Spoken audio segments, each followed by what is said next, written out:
enw i Owain Emanuel a dwi newydd gorffen astudio animeiddio mewn Coleg De Cymru Eitrim. Fes yn disgrifio fi hun fel illustrator yn bennaf, oherwydd dwi'n hoffi wneud cymeriadau a lunio trwy'r amser, ond rai weithiau dwi'n hoffi wneud fach o animation oherwydd mae'n wahanol. Dwi'n creu cymeriadau yn bennaf oherwydd dwi'n gael y mwyaf hwyl yn wneud cymeriadau, cael ti chwarae gyda proportions nhw, gael pob cymeriad ti'n wneud bod yn wahanol mewn rhyw fath o ffordd. Dwi'n hoffi alunio'r trwyn ar y wyneb oherwydd gael ti dweud llawer am cymeriad trwy'r trwyn fel os mae'n trwyn hir, mae'n gallu fod yn gas, os mae'n trwyn fel beth gallu fod yn shei neu rhywbeth, Ges i'r ysbrydoliaeth o Chuck Jones, bydd yn gwneud y Looney Tunes, a wedyn Mike Young oherwydd roedd yn dechrau mewn Cymru fach a roedd yn gwneud Super Ted, a nawr dwi wedi siarad gyda fe, mae'n mewn Dubai ac America. Mae wedi bod yn e-bost fi nôl o'r gwaith mae fe'n gweithio ar, a dwi wedi sôn am symud mas i America, a roedd yn dweud mae'n costus a mae'n cymryd amser hir, ond rhywbeth rwy'n definitely up for. Ges i llawer o hwyl yn gwneud y prosiect Lion King fi, oherwydd roedd rhaid i fi ail-ddylunio peth sydd wedi cael ei creu o blaen felly. Yn gyntaf, nes i greu Timon y Pwmba, oherwydd mae Pwmba yn cymeriad gorau fi, felly dwi'n hoff iawn o Scar hefyd, oherwydd mae'n mor elegant ond wedyn mor gas, a felly roedd hi'n trick i trio gael hwnna mewn y cymeriad.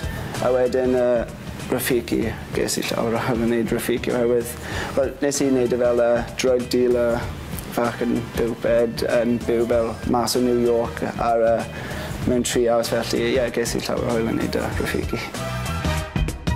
Mae'n cymryd fel mis a hanner i datblygu cymeriadau, ond mae rhaid i wneud y turnarounds am y characters, rhaid i wneud y backgrounds, a mae backgrounds yn cymryd, nes i'n background o 3 hours Rafiki yn cymryd fi fel wythnos a hanner bron 2 wythnos i wneud.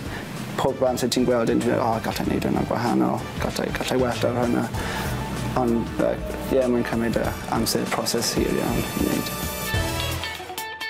Project mwyaf wedi wneud hyd yn hyn yw Wild Week. Mae'n amdano zoology teacher a mae'n byw bywyd fach yn diflas ar ben ei hun.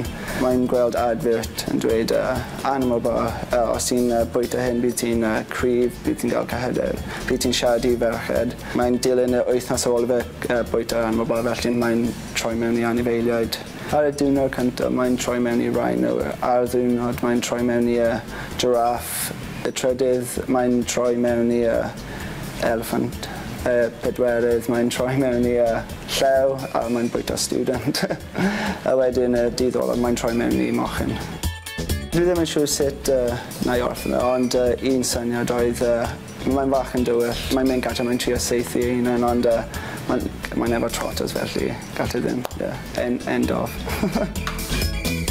Roedd ddim rhaid i fi, ond roedd i'n eisiau gwneud fel merchandise am prosiect fi. Felly nes i'r animal bar, mae Charlie yn bwyta, mae'n 6 wahanol un, efo 6 wahanol cymeriadau.